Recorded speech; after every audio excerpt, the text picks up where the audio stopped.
Good evening. Restructuring of Canadian mayors and municipalities under the auspices of the United Nations began in 1992. PM Mulrooney signed Canada onto UN Agenda 21. Canada thus became a UN member nation state.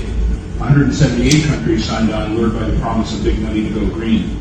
By 2000, countries, including Canada, were being governed by directions of the UN, G7, G20, World Economic Forum, and World Health Organization, to name some. Every organization named is a foreign-based NGO, non-governmental organization, and every member of all these organizations is unelected. Parliamentary procedures for law changes weren't followed. In 1994, a municipal primer was issued to all local towns outlining how they were to restructure their governments.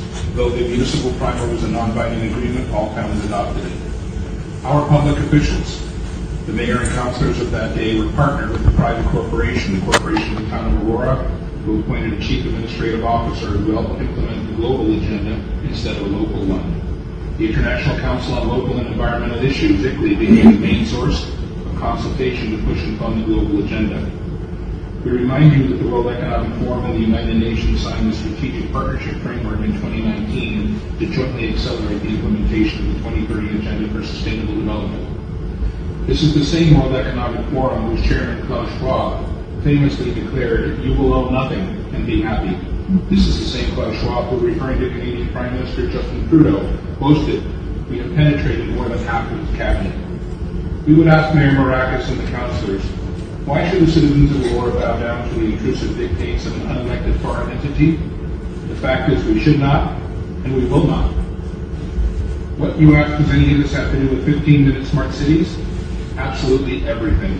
Smart, S for surveillance, M for monitoring, A for analysis, R for reporting, and T for technology.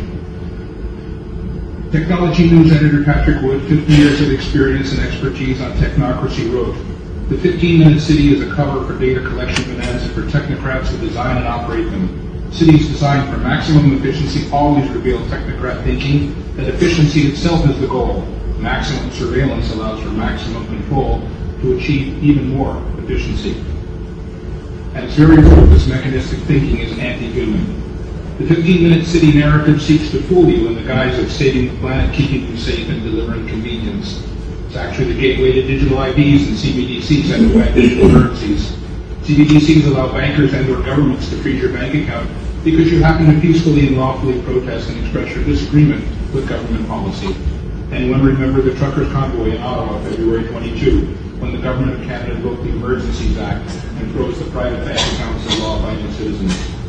15-minute cities are wolves in sheep's clothing.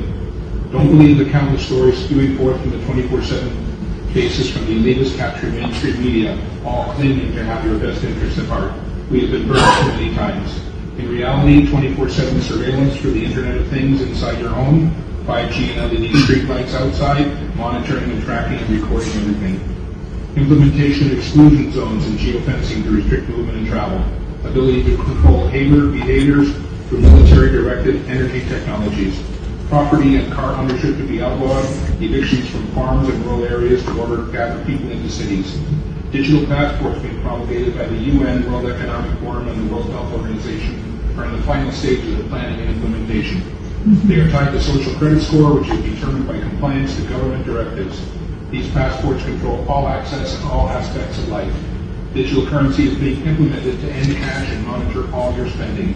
Your digital currency will be turned off or on depending on your compliance score. UBI Universal Basic Income is a state-controlled allowance for compliance by restricting access to food, money, services, and education.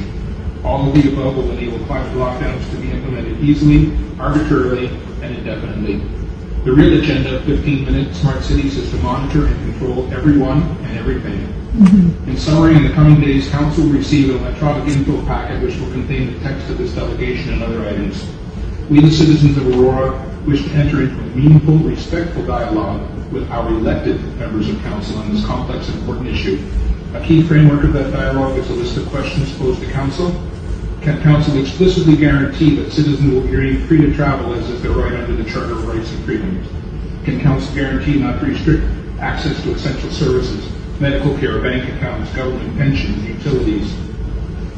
Most importantly, we, the citizens of Aurora, need to have the conversation with Council about exiting their non-binding agreement but the private, for-profit entity known as the Corporation of the Town of Aurora.